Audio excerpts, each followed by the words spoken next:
Saludos desde Žižkov. Queridos colegas, en este vídeo me voy a dedicar a la literatura española de los primeros tiempos, es decir, de los siglos medievales, sobre todo del siglo XIII, pero veréis cómo haremos alusiones a siglos anteriores. Parece que la literatura española empieza en el siglo XIII, o sea, 1200 y después, pero en realidad hay algunas excepciones que son anteriores. Bien, la primera obra de la que hay que hablar es, o de la que, lo que tenemos en el sílabus, es el poema de Mio Cid. Poema de Mio Cid es la, la gran obra, la primera gran obra de la literatura española. Aquí está, Poema de Mio Cid. Es una obra de 3000 versos más, es decir, bastante larga, y esto es épica, pertenece al género de la épica. Es decir, lo mismo que los poemas homéricos, la Ilíada, la Odisea o Virgilio, em, la... ¿Cómo se llama? Poema de Virgilio. La Eneida, eso es. O obras posteriores, por ejemplo, del Renacimiento, como La Araucana, que es una obra española y que también es épica. Es decir, se narra una historia, pero se escribe en verso. Esta es una característica básica de la épica. Es decir, que Poema de Mio Cid es un poema. Está en verso, es poesía, pero no es poesía lírica, sino que es poesía narrativa. Se cuenta una historia. ¿Y qué historia se cuenta? Pues se cuenta la historia de Rodrigo Díaz de Vivar, más conocido como Mio Cid o el Cid. El Cid.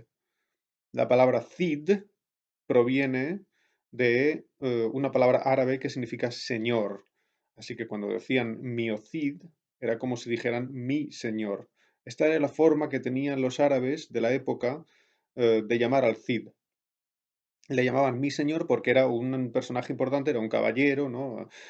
Importante en aquella época y tenía una relación con los ejércitos eh, musulmanes o con los moros, a veces de amistad, a veces de enemistad, pero en cualquier caso tenía una relación, digamos, también diplomática con el mundo musulmán y entonces lo llamaban mi Cid, ¿no? Y este señor existió realmente. Es decir, eh, esto es literatura, no es historia, es literatura, pero es como si fuera literatura histórica. Lo mismo que si se escribe, por ejemplo, una novela sobre Napoleón. Napoleón existió, pero puede haber una novela sobre él, ¿no? Bueno, pues aquí es algo parecido. Tenemos un personaje que, repito, es histórico. Este señor vivió de verdad. Este señor fue un caballero, una especie de capitán de los ejércitos cristianos y en realidad era alférez, ¿no? Que es una especie de grado militar, ¿no? Y le llamaban Campi Doctor, campeador. El Cid campeador, así se le llama a veces. El Cid campeador. Eso, campeador es Campi Doctor y Campi Doctor significa que es experto en la lucha que se hace en el campo de batalla. Es decir, este señor existió, es histórico. Y de hecho murió en el año 1099. Muy fácil de acordarse. He preparado un pequeño esquema para vosotros. ¿Vale? Aquí tenemos el año 1099, es el año en el que muere, esto es una cruz, muere el Cid. El Cid se llama Rodrigo Díaz de Vivar. Vivar es una aldea pequeña que hay cerca de Burgos, en el norte de España. Entonces, aquí tenéis la línea del tiempo, ¿verdad? Y tenemos 1140 y ahí pone juglar. ¿Lo veis? La palabra juglar. Entonces, el Cid muere en 1099, es muy famoso y en 1140 aproximadamente, claro, se supone, esto es una hipótesis, pero es una hipótesis interesante, había juglares, y la mejor traducción para juglar es bard, es decir, personas que cantaban poemas y que contaban historias, y a cambio recibían un pollo o un pan, ¿no? O un regalo, o a lo mejor dinero. Dinero no creo, ¿no? Porque había poco dinero en esa época. Más bien, seguramente recibían algo a cambio, ¿no? Una invitación a comer, en fin, algo así. Entonces, repito, en 1140, alrededor más o menos, se supone que un juglar, más bien se piensa que había dos juglares, en fin, los juglares estaban cantando las historias del Cid. Cantaban, el Cid se había hecho famoso porque era un gran guerrero, y entonces los juglares hacia mediados del siglo XII estaban cantando las historias del Cid, que de alguna forma hemos perdido, ¿no? ¿Entendéis? Eran orales y se han perdido. Pero en 1207, sigo con el esquema, 1200 y en 1207, ahí lo tenéis, alguien, parece que se llamaba Per Abad, como Pedro Abad, como si fuera Pedro el Abad, o sea, Pedro Opat, como si fuera Peter Opat. Bueno, pues este Per Abad se dice en el poema que escribió este libro. Y esto lo tenéis, podéis mirar una edición del Cid, o aunque sea en internet, si las bibliotecas están cerradas, no lo sé. Pero si miráis el verso 3731, veréis que dice, quien escribió este libro, dele Dios paraíso, amén. Per Abad le escribió, Per Abad le escribió. Es decir, que aquí tenemos un nombre, ¿no? Como si fuera el nombre del autor, Per Abad. Per Abad. Bien, este señor, Perabat, no se considera exactamente el autor, como si fuera, por ejemplo, pues, yo qué sé, Kundera, autor de Yert, ¿no? Kundera se sienta en una mesa con un papel y escribe la novela. Bueno, pues este señor se la imagina, ¿no? Se la imagina y la escribe. Él es el autor. Bueno, pues aquí Perabat es difícil pensar que fue el autor en este sentido, como que se sentó y se imaginó todo esto, sino que lo más lógico sería pensar que alguien que se llama Per Abad, y no sabemos quién es, ni siquiera sabemos si era abad de algo o de algún sitio, este señor quizá, lo más seguro, era que trabajara con una versión del poema que proviene de los juglares. Pues, repito la idea. En el año 100, 1140, 1150, 1160, etcétera, ¿no? Por aquí, la historia del Cid era muy famosa. Los juglares cantaban. Y en algún momento un señor, en 1207, alguien dijo, qué interesante, ¿no? Lo que cantan los juglares. Y entonces invitó a un juglar a su casa y le dijo, cántame el poema. Y entonces lo apuntó. Y luego invitó a otro juglar, cántame. Y le cantaban las historias del Cid. Y él cogió todo eso, hizo un libro. O sea, como que se está bien Duknihu, ¿no? Lo puso todo junto. Esto es una hipótesis, ¿no? Pero parece que es lo más lógico pensar esto, ¿no? De manera que este señor sería una especie de coautor. Hay algunas, hay algunas teorías que dicen que solo es el copista, ¿no? No sabemos si es el copista, no se sabe bien, ¿no? Pero parece que estamos en presencia de una literatura que era literatura lidová, o sea, literatura popular, se dice en español, o folclórica, y que en algún momento alguien lo escribió. Lo escribió en un pergamino, o sea, era piel de cabra, pergamén, y por eso tenemos el libro, y el libro, esa copia, está en la Biblioteca Nacional de Madrid. De manera que tenemos, con este poema de Medio Cid, tenemos un ejemplo de literatura, repito, de literatura lidva, de literatura popular. Esta es una literatura oral, oral, que viene de la palabra latina os, oris, es decir, boca. Literatura oral significa que es literatura que se dice con la boca, pero no se escribe en un papel. O sea, los juglares, cuando en 1140 cantaban este poema o estos o fragmentos del poema, no lo tenían escrito en un papel, lo tenían en la memoria. Es una literatura que está en la memoria, que pasa de una memoria a otra memoria. Hay otro juglar que lo oye y lo aprende. Y entonces él sigue cantando. Por eso, repito, se trata de literatura que en checo se llama lidová. Es decir, no tiene exactamente un autor. ¿Quién es el autor? Lid. o sea, el pueblo es el autor. Esto es una idea romántica, desde luego, que proviene del romanticismo alemán del siglo XIX. Ellos creían que el autor era Volk, ¿no? O sea, el pueblo en alemán. Bien, esto también tiene sus problemas, ¿no? Pero en cualquier caso es una literatura que pertenece a la comunidad, ¿no? De alguna manera pertenece a la comunidad. No tiene un autor como en la literatura moderna, por ejemplo, llega García Márquez y dice, esta es mi novela, que nadie la toque, ¿no? Esto es así. No, aquí, bueno, puede haber versiones y es una literatura popular, ¿no? Que no tiene un solo autor. Bien, en el siglo XIII tenemos entonces este ejemplo. Un poema de Mio Cid, esto es comienzos del siglo XIII, es decir, 1200 en adelante, y por lo tanto se puede considerar una literatura del siglo XIII o en realidad del siglo XII porque la tradición viene de antes, ¿no? Pero en fin, más o menos siglo XIII. Bueno, pues en el siglo XIII también, como a principios, ¿no? En la primera mitad, más o menos, tenemos un autor que se llama, aquí está, Gonzalo de Berceo. Gonzalo de Berceo es un autor del siglo XIII, eso sí que está claro.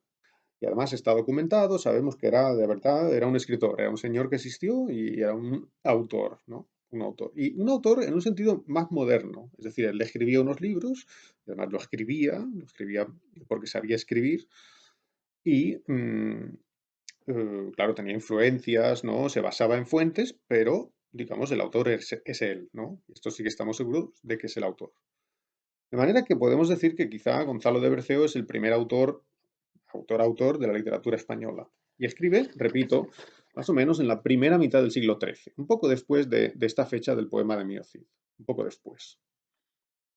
Bueno, pues aquí tenemos los dos grandes grupos de los comienzos de la literatura española. Tenemos, aquí está, uno y dos. Uno, repito, esto es la literatura del siglo XIII. ¿Lo veis aquí? Siglo XIII, ¿no? Esto es siglo XIII. Y entonces en el siglo XIII tenemos uno, Mester de juglaría y dos, Mester de clerecía. Hay como dos grandes grupos que hay que diferenciar. ¿Qué es el Mester de juglaría? Pues la literatura que hacen los juglares. Ya hemos dicho que juglar es Bart. La palabra mester significa algo así como oficio, estilo, manera, ¿no? Es decir, maestría, ¿no? Forma de escribir o de crear literatura de los juglares, y eso es mester de juglaría. Y dos, forma de escribir de clerecía. Y esto clerecía, esta palabra muy importante, hay que aprender que clerecía significaba en esta época algo así como vzdělávání, o sea, educación, educación. Es muy fácil confundirlo con la palabra actual en español, que es clero, y clero significa algo así como una persona que pertenece al clero es un kniez, ¿no? Entonces uno piensa clero, kniez, sacerdote. En esta época no era tan evidente. En esta época, cuando se dice clerecía, en realidad significa algo así como educación culta, educación culta, educación que se adquiere en universidades, en escuelas, gente que estudiaba latín. Es decir, estos autores, los autores del Mester de Clerecía, son cultos y saben latín, y los juglares no saben latín y ni siquiera saben escribir. Esta es la gran diferencia.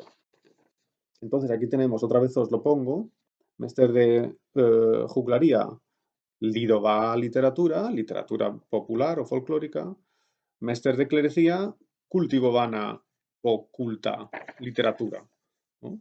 Así que los clérigos son cultos, conocen las fuentes y conocen las fuentes en latín, saben latín, tienen acceso a libros, los juglares no saben leer, lo más seguro no sabían leer.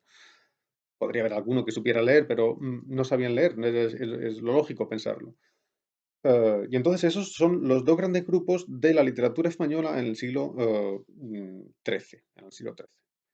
Vamos a leer ahora un momento para que veáis un poco la diferencia, cómo escribían los de un grupo y los de otro grupo. Vamos a leer lo que tenéis en la fotocopia 1 que está puesta en el sistema electrónico y vamos a compararlo un momento. Perdón, me estaba quedando sin pila en el ordenador. Bien, entonces tenemos la fotocopia uno, ¿verdad? La fotocopia uno. Tiene un 1 muy grande. Y esto es Poema de Mio Cid, es el comienzo. Y aquí hay unos textos del Mester de Clerecía. Entonces, echemos un vistazo. ¿Cómo empieza el poema de Mio Cid? Dice, lo leo con pronunciación medieval, ¿no? De los ojos tan fuerte mientras llorando, tornaba la cabeza, estaba los catando. O sea, y traduzco un poco, ¿no? De sus ojos, hoyos, hoyos, entonces en español medieval se dice hoyos, y eso luego, la je se convierte en g, o hoyos, ojos, es oculus, oculus, o hoyo, ojo. Por cierto, oculus es oko, malioko, así, oko, certificato sami czeski a latinsky. De los hoyos tan fuerte mientras llorando, o sea, alguien está llorando de los ojos.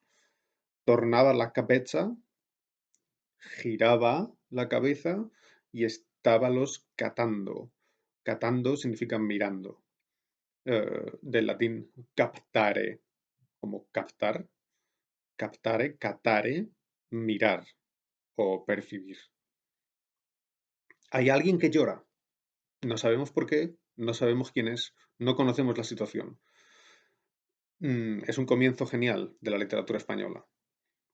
Y sigue diciendo, vio esa persona, claro, es el Cid, ¿no? No lo sabemos todavía. Vio puertas abiertas e hutsos sin cañados. Vio puertas abiertas. ¿Puertas abiertas dónde? No lo sabemos todavía. Hutsos, que significa como puerta, sin cañado. Cañado es zamek, catenatus. Vio puertas abiertas y puertas que no tenían zamek, o sea, que estaban abiertas. Alcándaras, vieshak, alcándaras vacías, sin pies y sin mantos. Es sin falcones, es sin actores mudados. O sea que vio unas perchas que no tenían ropa. No tenían ropa, ¿por qué? Porque se van de casa y lo dejan, abandonan su casa. Así que ya no dejan nada dentro. Y tampoco tenían falcones, que significa falcón, sokol, o sea, halcón. Es decir, que el Cid, se está hablando de la casa del Cid, ahora lo sabemos, ahora después se dice, ¿no? El Cid tiene que irse de su casa, tiene que irse de su casa. Y lo deja todo vacío, abandona su casa. ¿Por qué? Porque tiene que ir al exilio dignanstvi. Entonces abandona su casa y deja todo vacío. Y el Cid tenía Sokol. ¿Por qué? Porque es el deporte de los nobles de aquella época. Pero como se tiene que ir, ya no tiene Sokol. Deja la casa vacía. O sea, ya no tiene halcones. Sospiró Miocid. Suspirar, vzdech, vzdechnut, creo. Sospiró Miocid, lo que hace una persona cuando está triste. Sospiró Miocid, Camucho había grandes cuidados. Camucho, que mucho, que este K es como que, o por qué, había, tenía grandes cuidados, problemas, que tenía muchos problemas. El Cid tenía muchos problemas, está muy triste, tiene que abandonar su casa. Y entonces suspira, está triste. Fabló mio Cid, fabló, habló. Fabló mio Cid, bien tan mesurado. El Cid es mesurado. Mesurado significa rovnovážny, o sea, tranquilo. El Cid siempre está tranquilo. Tiene que irse de su casa, está muy triste, pero no está enfadado, solamente está triste. Y dice el Cid, grado a ti, señor padre, que estás en alto. Grado a ti es como gracias a ti, gracias. Señor padre es Dios. Gracias, señor padre, que estás en alto, en el cielo. Esto me han vuelto míos enemigos malos. Es decir, esta situación ha sido causada por mis enemigos, nepsatele, mis enemigos malos. Entonces, en el comienzo del poema, el Cid tiene que abandonar su casa y tiene que ir al exilio. ¿Por qué? Porque tiene una especie de conflicto político dentro de la corte y el rey expulsado. El rey le ha dicho al Cid, tienes que irte, tiene que irse de Castilla, tiene que abandonar Castilla. Abandonar Castilla no es abandonar España, ¿no? Porque en esa época había muchos reinos dentro de España, dentro de la península. Entonces él tiene que irse de Castilla, que era la zona de Burgos, miradlo en el mapa, y va hacia Valencia, y en Valencia están los árabes, y tiene que luchar contra ellos. Entonces el Cid tiene que salir, ¿no? Porque ha sido castigado, ha sido castigado injustamente al exilio, y entonces tiene que ir a luchar contra los moros, conquista Valencia, y al conquistar Valencia otra vez se hace amigo del rey, ¿no? Esta es la historia del Cid, es la historia del que es expulsado por el rey y tiene que conseguir volver a ser aceptado por el rey, digámoslo así. Cosa que consigue, evidentemente. Si miramos, bien, esto sería un ejemplo de poesía juglaresca, ¿no?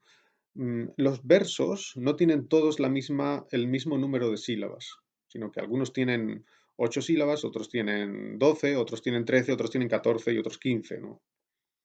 Es un poco caótico. Si miráis abajo, por ejemplo, en el verso mm, 16, creo que es, en a su compañía 60 pendones, si en lo ver, mujeres e varones, no se sabe bien lo que es eso, si son dos versos o un verso muy largo, ¿no? A veces los versos son muy largos, a veces son más cortos, ¿no?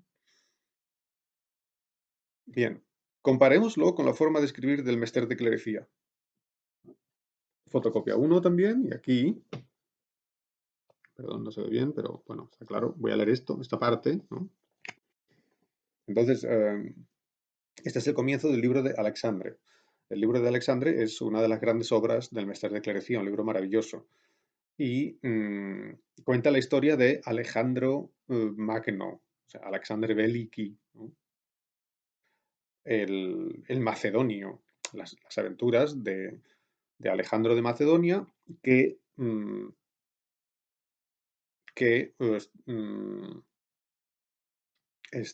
conquistó, Alejandro Magno, conquistó gran parte de Oriente Medio y lejano, llegó hasta India, ¿no? Entonces todas esas aventuras se cuentan en el libro. Perdón. Y el libro de Alexandre empieza así. Esta es la primera estrofa y la segunda estrofa. Dice, señores, si quisierdes mi servicio prender, querría vos de grado servir de mío mester.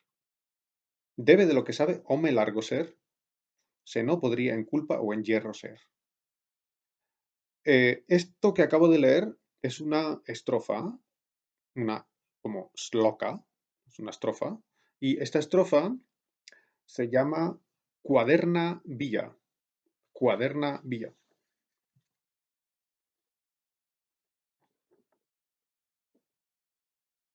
Cuaderna Vía. Dos palabras. Cuaderna Vía. Mester de Clerecía son obras de los siglos XIII-XIV y algunas de esas obras son, por ejemplo, Berceo, Milagros de Nuestra Señora o Anónimo, Libro de Alexandre, lo que estamos leyendo, ¿no? Y ellos utilizan la sloka que se llama Cuaderna Vía. ¿Qué es una cuaderna vía? Pues es una estrofa que tiene 4 versos que riman igual. Señores se quisierdes de mi servicio prender, bla, bla, bla, bla, mester, bla, bla, bla, ser, bla, bla, bla, caer. La rima es la misma en todos los versos. Es decir, es una estrofa que tiene la misma rima. 4 versos con la misma rima. Como son 4 versos, se llama cuaderna, como de 4. ¿Entendéis? Bien, entonces repito, empieza el libro de Alexandre. Señores, si quisiertes de mi servicio prender, querríamos de grado servir de mío mester.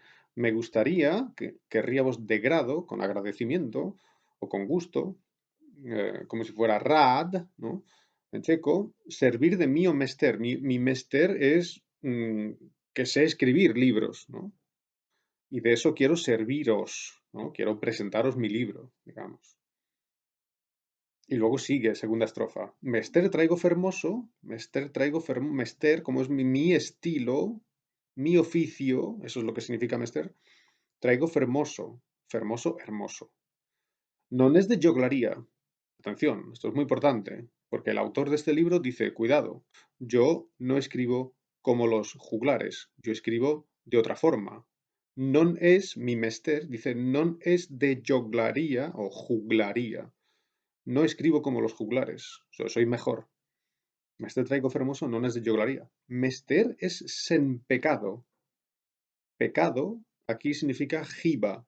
Es decir, yo escribo sin fallos, porque soy culto. Aquí está la diferencia entre literatura popular y literatura culta. El autor del libro de Alexandre era consciente de que él, en el siglo XIII, escribía de forma distinta a cómo escriben los juglares en el siglo XII y XIII, ¿entendéis? Y dice, mi estilo es distinto, no es estilo de juglaría, es un estilo sin pecado. ¿Qué significa sin pecado? Sin pecado que no tiene fallos. Es de clerecía, aquí tenéis la palabra, mester de clerecía. Es de clerecía, y esto significa, es de persona culta. Un juglar no es culto. Fablar curso rimado por la cuaderna vía, aquí está. O sea, usando la cuaderna vía. Cuando yo escribo, uso la cuaderna vía. ¿Qué es la cuaderna vía? Es una estrofa que tiene el mismo número de sílabas en cada verso. O sea que siempre en las mismas sílabas. Por eso dice, fablar, hablar, curso rimado, o sea, hablar en rimas, con rimas, por la cuaderna vía, a sílabas contadas. Es gran maestría. Sílabas contadas. Y eso significa que todos los versos tienen 14 sílabas. Señores, se quisierdes mío servicio prender, 14. Querría vos de grado servir de mío mester, 14. Podéis contarlo, siempre 14. Por eso dice a sílabas contadas. Es decir, que el autor del libro de Alexandre dice, yo, como soy una persona culta, escribo con cuidado y mis versos siempre tienen 14 sílabas. Pero los juglares, y lo que escriben poema de Mio Cid, a veces tienen sílabas, a veces tienen versos de 10 sílabas o a veces son de 11 sílabas, a veces son de 12, etcétera. Claro, porque un juglar no escribe con un papel, sino que lo tiene en la memoria. Como lo tiene en la memoria, lo hace más o menos, pero no lo hace de forma perfecta. Es decir, que tenemos aquí una primera gran diferencia entre estas dos tendencias del siglo XIII. Por una parte, este de juglaría mm, digamos, menos exacto. Por otra parte, Mester de clerecía, una técnica clara y exacta. Esto no significa que esta literatura sea mejor y esta peor. No significa eso. Son las dos igual de interesantes. Pero ellos se creían que eran mejores porque medían las sílabas. No, no eran mejores porque medían las sílabas, pero medían las sílabas. Esto hay que tenerlo en cuenta. Y en cualquier caso, tenemos una literatura popular, es decir, que se transmite oralmente, y una literatura que se escribe en un papel, y esa es Mester de clerecía. Así que hay una gran diferencia. Bien,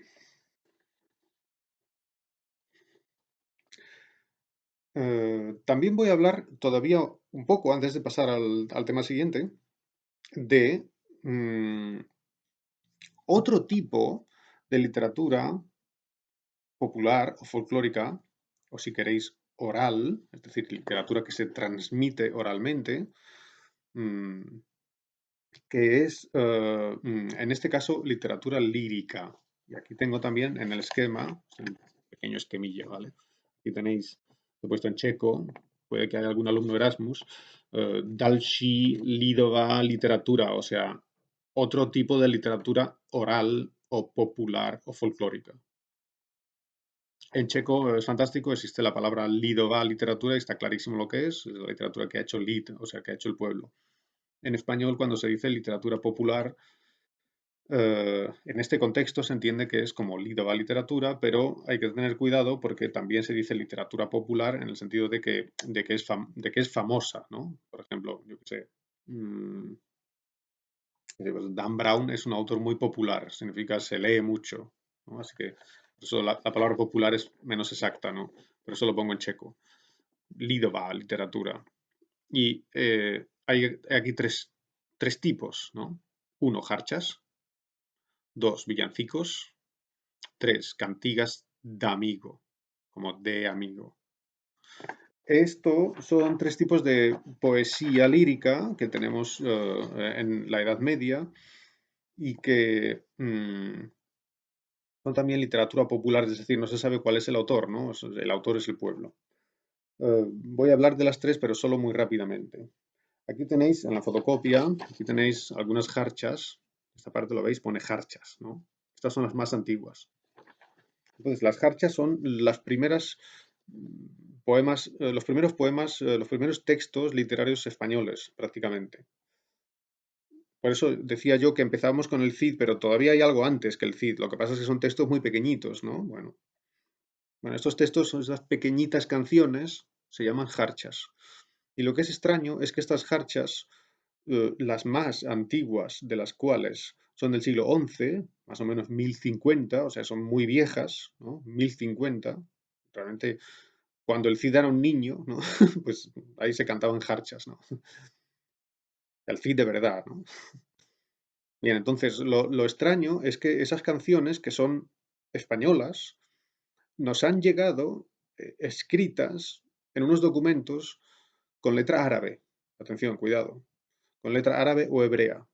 Pero, aunque estén escritas con letra árabe, representan la fonética del español, ¿entendéis? Entonces es en realidad literatura española. Bien, entonces son pequeños poemas de amor que se supone que canta una chica, por ejemplo. Miremos las jarchas. Tenemos tres, ¿no? Tres jarchas aquí. ¿Qué faré yo o qué será de mí, Habibi? No te tolgas de mí. ¿Qué haré? ¿Qué será de mí? Habibi parece que significa en árabe amante, mi amante o mi amigo. No te tolgas de mí, no te quites de mí. No, no, o sea, eso no se dice en español, ¿no? Pero para que entendáis, no te tolgas sería como no te quites, no te separes de mí, no me abandones. Dos.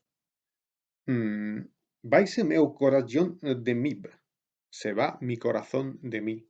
O sea, se me va el corazón. Ya rap si se tornará. ¿Se tornará? ¿Tornará el corazón? ¿Tornará el corazón? Tan mal me duele. Y la Habib es medio árabe, ¿no? O sea, como me duele, tengo o me sufro por mi amado. Enfermo yed, enfermo yace, o sea, está enfermo. ¿Cuándo sanará? O sea, mi Hitel, ¿no? Mi amado, está enfermo, ¿cuándo sanará? Y por eso yo sufro. Ya está.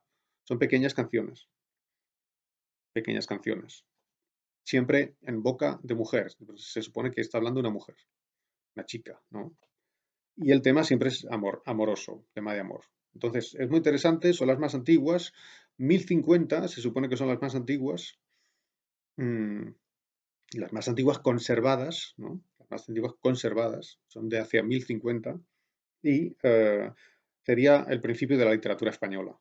Claro, evidentemente, esto es el principio, ¿no? Es lo primero, lo primero. Pero claro, es un poema de tres versos. Y el poema de Mío Cid tiene 3700. Entonces, por eso empecé con el Cid, ¿no? Pero bueno. Bien, segundo grupo, villancicos. Atención, cuidado. Villancico, en español actual, significa coleda. Es eso que se canta en Navidad. Pero en la Edad Media, cuando se dice villancico, no tiene nada que ver con la Navidad. Significa pequeño poema lírico en el cual suele hablar también una mujer. No siempre, no siempre, pero muy a menudo también habla una mujer. Por ejemplo, villancico número 4 que tenéis. Al alba venid, buen amigo, al alba venid. Pues la chica dice amigo, o sea, se está refiriendo al amigo. Está como hablando con el amigo. Amigo el que yo más quería, venid al alba del día. Amigo el que yo más amaba, venid a la luz del alba. Venid a la luz del día, no traigáis compañía. Venid a la luz del alba, no traigáis gran compañía. Eso es todo.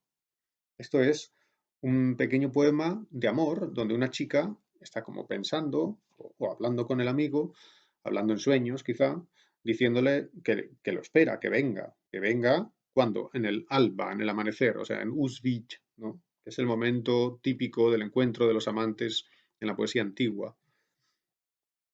Este encuentro se daba casi siempre en la naturaleza, además. Era un encuentro que se daba en la naturaleza, se daba en el bosque, donde había una fuente, etcétera, una cosa así, ¿no? O en la huerta, o en un jardín, o algo por el estilo. Y finalmente, no voy a leer todo, pero para que tengáis los ejemplos, Tenemos aquí un pequeño poema de Martín Codax. Este.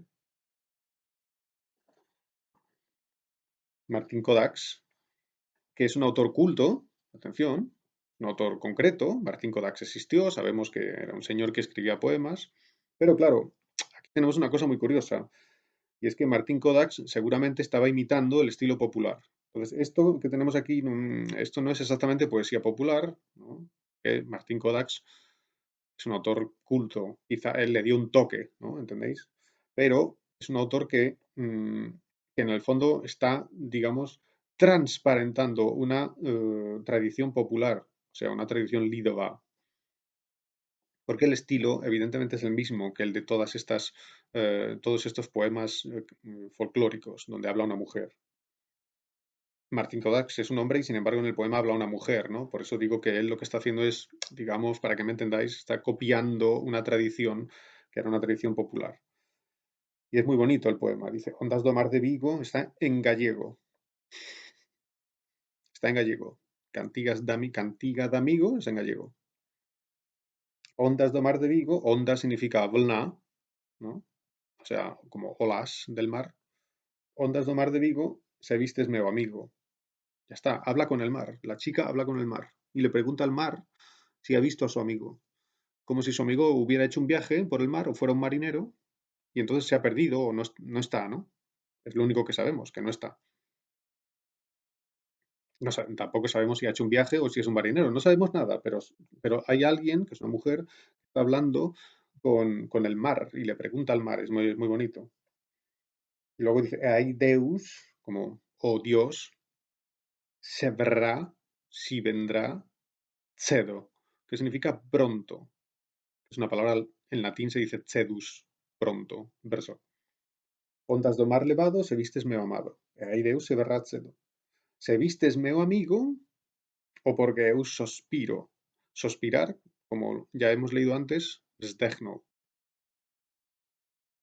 Se vistes, repito, se vistes meu amigo, o porque eu es yo, por el que yo suspiro. Se vistes meu amado, porque hei gran cuidado. Perdón, cuidado, starost. Tengo una gran starost, ¿no? Tengo una preocupación por mi amado que no está, no sé dónde está y entonces la chica pregunta al mar. Un poema de soledad, muy bonito, donde hay una voz que habla con el mar, es fantástico. Y esto sería una cantiga de amigo. Todas tienen en común el tema amoroso, tanto jarchas como villancicos como cantigas de amigo, tienen en común el tema amoroso y tienen en común casi todas que habla una mujer. Hay casos en que habla un hombre, ¿no? En que hay un chico que dice, vengo de ver a mi amiga en Sevilla, por ejemplo, ¿no? De los Álamos vengo, madre, de ver a mi linda amiga, dice un poema, ¿no? Entonces ahí habla un chico sobre la chica. Pero esto es raro. Lo normal es que hable la chica sobre el encuentro amoroso. O la chica habla con la madre, le dice que está enamorada, o la chica habla con el amado, le dice que lo está esperando, ese tipo de temas. Y esto sería el ejemplo de poesía popular paralelo al Cid. El Cid es épica, es decir, es narrativa, y esta poesía es lírica, expresa sentimientos. Bien.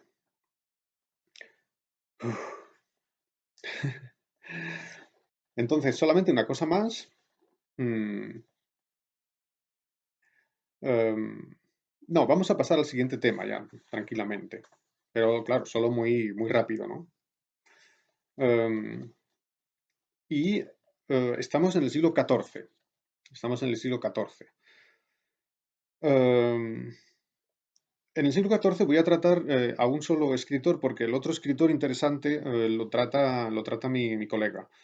Eh, entonces, yo me voy a dedicar solamente un poco a comentar levemente a Don Juan Manuel. Don Juan Manuel, que es el primer autor en prosa, en prosa de literatura en español.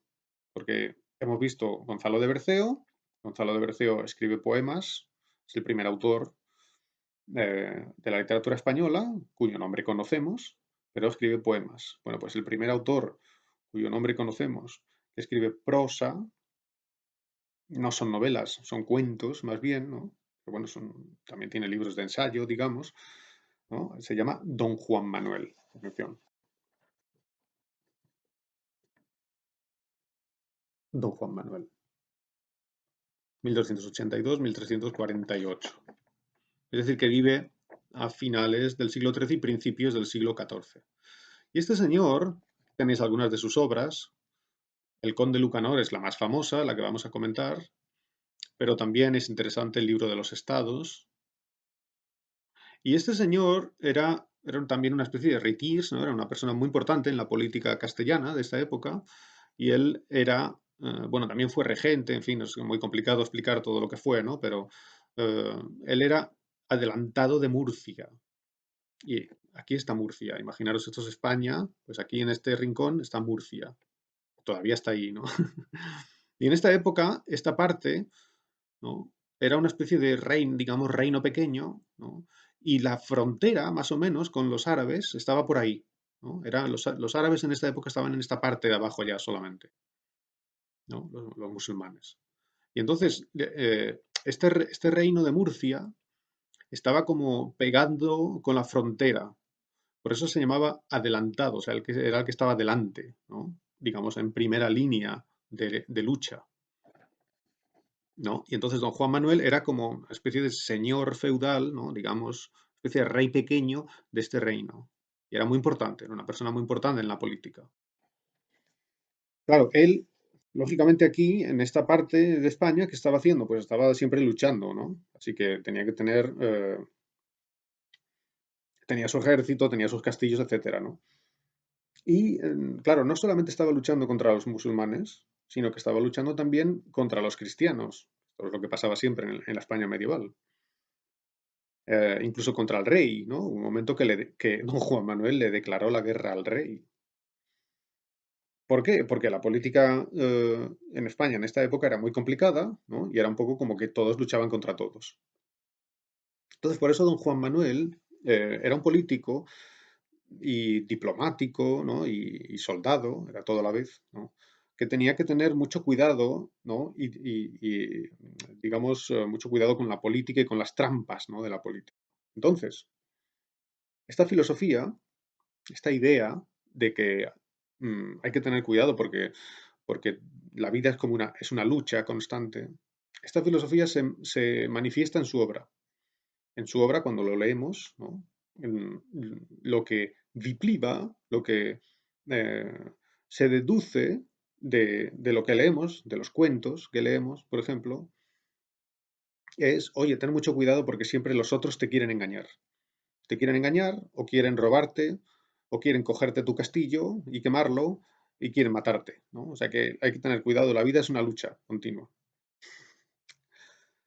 Esto se ve muy bien en su libro Conde Lucanor, que es el libro más importante de don Juan Manuel.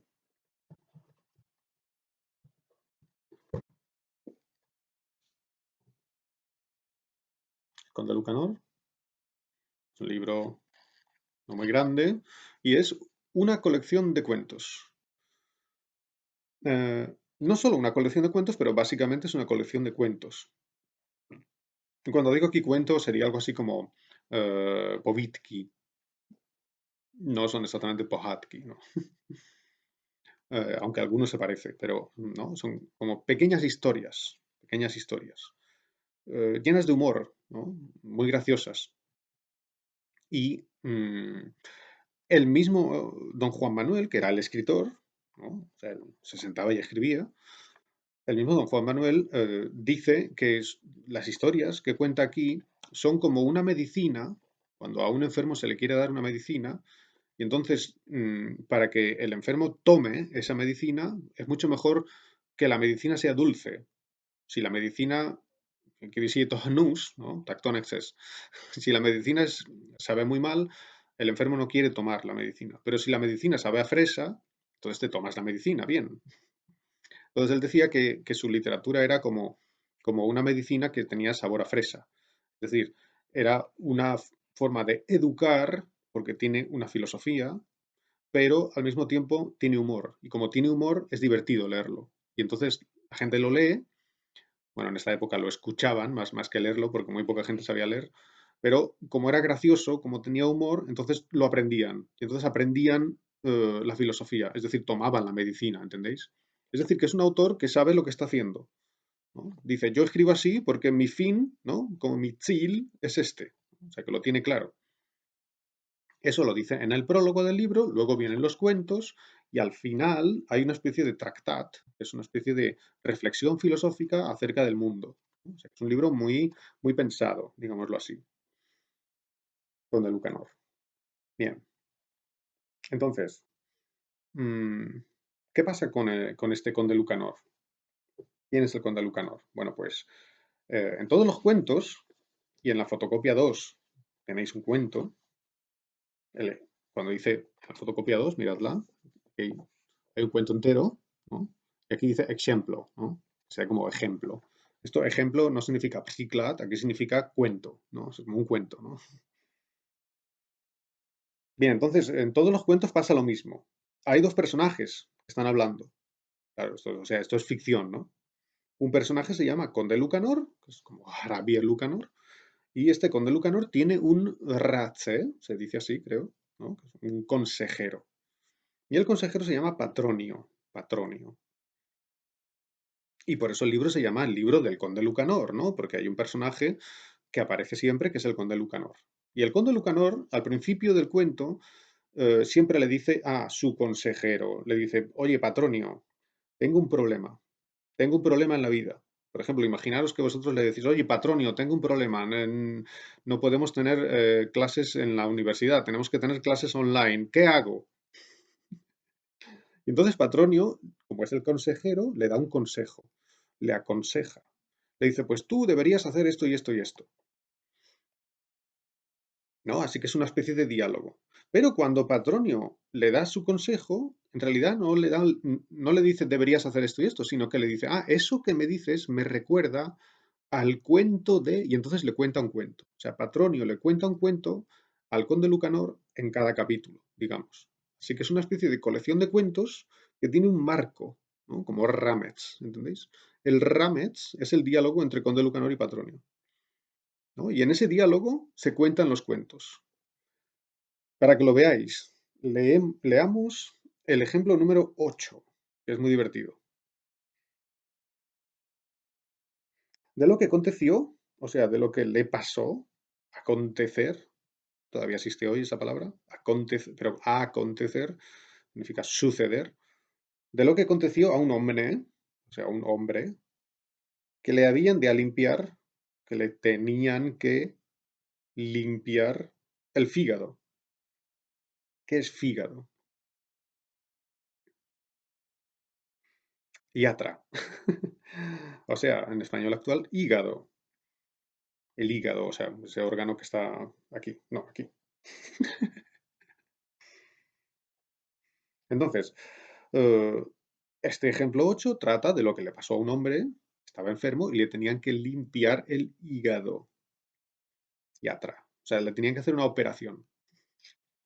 Otra vez hablaba el conde Lucanor con Patronio, su consejero, aquí tenéis la palabra, consejero, e díxole así, Patronio, esto lo dice el conde, Patronio, sabed, en versión antigua sabed, conté, sabed que como quier que Dios me fizo mucha merced en muchas cosas, como quier significa aquí aunque, cuidado, o sea, ikiris, sabed que aunque Dios me hizo mucha merced en muchas cosas, es decir, me hizo mucha suerte, me hizo mucha fortuna, me hizo mucha merced en muchas cosas, que estoy, lo voy traduciendo a español actual, ahora, mucho afincado, mucho postiseni, mucho problematizado, digamos, de mengua de dineros. O sea, Dios me ha dado muchas cosas, pero justo ahora no tengo dinero, tengo este problema. Y como quiera que me es tan grave de lo facer como la muerte, es decir, y aunque me es muy grave, o sea, doloroso de hacerlo como la muerte, es decir, que tengo que hacer una cosa que no quiero hacer, pero tengo que hacerla, dice, tengo que a vender una de las heredades del mundo de que he más duelo. O sea, tengo que vender una heredad, o sea, una como vlasnichtvi, una cosa que yo poseo. Es decir, no tengo dinero, como no tengo dinero, tengo que vender algo. Tengo que vender mi coche, por ejemplo, imaginaros. Necesito dinero, así que vendo el coche. Tengo que vender una de las cosas que tiene él en el mundo, dice, de que he más duelo. O sea, que me da mucho duelo, o sea, mucha pena venderla. Me gusta mucho mi coche, no lo quiero vender, pero tengo que venderlo. Dice, o hacer otra cosa que me será gran daño como esto. O tengo que vender otra cosa que también será una lástima. Y a verlo, he de hacer por salir ahora de esta latzería. Latzería es problema, gran problema. Tengo que salir de este problema, no tengo dinero, entonces tengo que vender eh, algo, etcétera. E haciendo yo esto, que es tan gran mío daño, o sea, yo tengo que vender algo para tener dinero yo, porque no tengo dinero y necesito.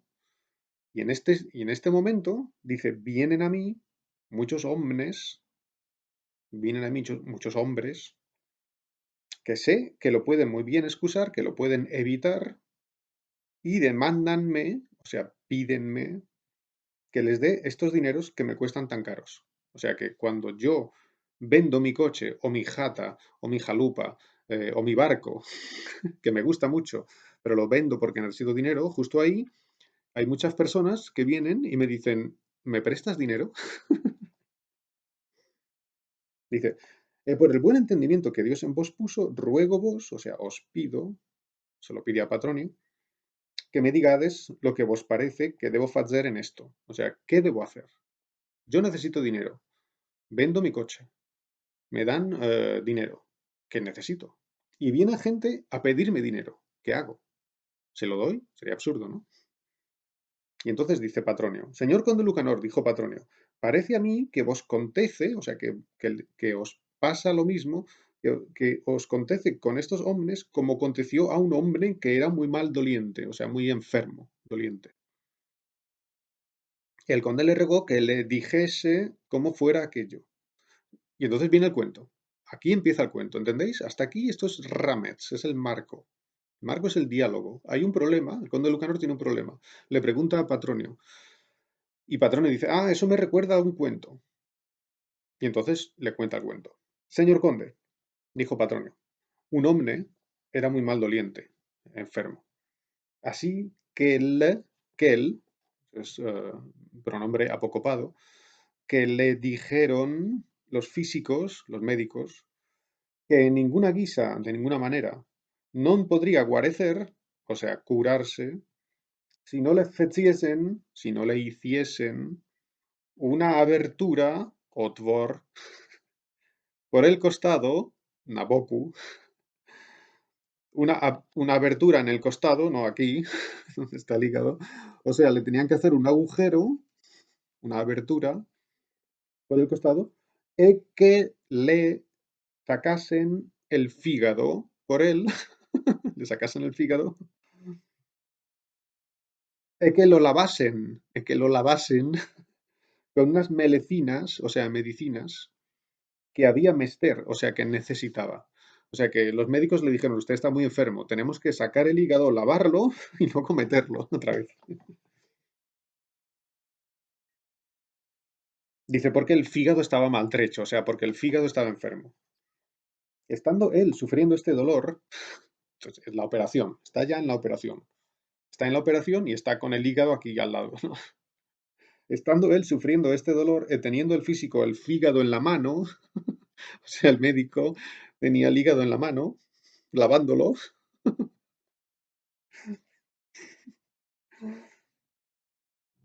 em, Dice, otro, que estaba y atención, este I significa ahí, latinsky ibi, que significa ahí. Otro hombre que estaba ahí, cerca de él, comenzó a rogarle al médico que le diese de aquel fígado para un su gato. O sea, que el hombre estaba en la operación, el médico tenía el hígado en la mano y entonces llegó otro y le dijo, oye, tengo un gato, ¿me das un poco de hígado? Que tiene hambre mi gato. Y ahí acaba el cuento. Es un cuento muy corto, pero es muy gracioso. Em, dice, e vos, señor conde Lucanor, si queredes facer muy gran vuestro daño, por haber dineros, e darlos donde se deben excusar, es decir, si tienes dinero y quieres prestarlo, cuando puedes evitar prestarlo porque lo necesitas tú, o sea, no puedes prestar lo que tú necesitas. Si tú necesitas mucho el dinero y alguien viene y te dice, me das dinero, tienes que decir, lo siento, lo necesito yo, no puedo darte. ¿Veis? Ahí está la filosofía del conde de don Juan Manuel, que tenía que tener cuidado con la gente que quería engañarle, ¿no? Por eso dice, no, cuidado, ¿no? Cuidado con los que te quieren engañar, cuidado con los que quieren que les des tu hígado para su gato, ¿no? El gato es secundario, tu hígado es más importante, ¿no? Entonces, Patronio le dice, no, no prestes dinero cuando tú necesitas el dinero, lo mismo que el hígado no se lo puedes dar para el gato, ¿no? ¿No? Así que dice, un poco más abajo, al conde, luego le gustó de aquello que Patronio dijo, e guardóse en de allí delante e fallóse en de bien. O sea, y a partir de entonces tuvo cuidado, guardóse, tuvo cuidado y se encontró bien, porque siguió el consejo de Patronio. Y atención, porque entendió don Joan, esto es muy bonito, porque este don Joan es don Joan Manuel, o sea, el autor del libro. O sea que el autor aparece en el propio cuento. Que porque entendió don Joan que este ejemplo era bueno, o sea, que este cuento era bueno, mandólo escribir en este libro. Mandólo escribir en este libro. Hizo estos versos que dicen así, y hizo estos versos, y esos versos que dicen así. Si no sabedes qué debedes dar, o sea, si no sabéis lo que tenéis que dar, a gran daño se vos podría tornar. Podría ser, podría, como sestat, tornar un gran daño para vosotros. O sea que tienes que saber lo que puedes prestar y lo que no puedes prestar. Y acaba el cuento diciendo, la historia de este ejemplo es esta que se sigue. Y hay dos puntos y no hay nada más. Así que es como si dijera a Tech, nas le duye la historia de este ejemplo. Y acaba. De nas le duye nichts, no sigue nada, ¿no? Esta palabra historia, claro, es muy raro, ¿no? Que diga, y ahora viene la historia, ¿no? Y no viene nada, ¿no? Es muy raro. Bueno, la interpretación normal es que historia, es esta palabra, historia, no significa Yeini, no significa como historia de los historiadores, sino que significa obras o obrasek, es decir, significa como pequeña ilustración. Seguramente era una miniatura, un pequeño dibujo que tenía cada cuento, ¿no? Al final tenía un dibujo, significando lo que había pasado en el cuento, ¿entendéis? Pero como la versión original que hizo don Juan Manuel se perdió, porque se quemó el monasterio de Peñafiel y el libro estaba ahí dentro y se quemó, desgraciadamente se perdió el libro, ¿no? Para siempre, pues solamente tenemos copias y las copias no copiaban el dibujo porque el dibujo era muy caro hacerlo, ¿no? Entonces se hacían copias, pero la copia copiaba el texto, digamos, con tinta negra. El dibujo tenía otras tintas y entonces era difícil, ¿no? En la Edad Media no cualquiera sabía hacer un dibujo, ¿entendéis? Entonces el dibujo se ha perdido, ¿no? Pero posiblemente historia significaba un dibujo que venía después. Bien, hemos hecho un vídeo de 1 hora, creo que está bien. Hemos tratado todos los temas del primer día, según el sílabus. Tendremos una reunión interactiva y ahí vamos a retomar algunas cosas, hacer preguntas y comentar dudas. Así que mucho ánimo. Espero que esto termine pronto y podamos vernos.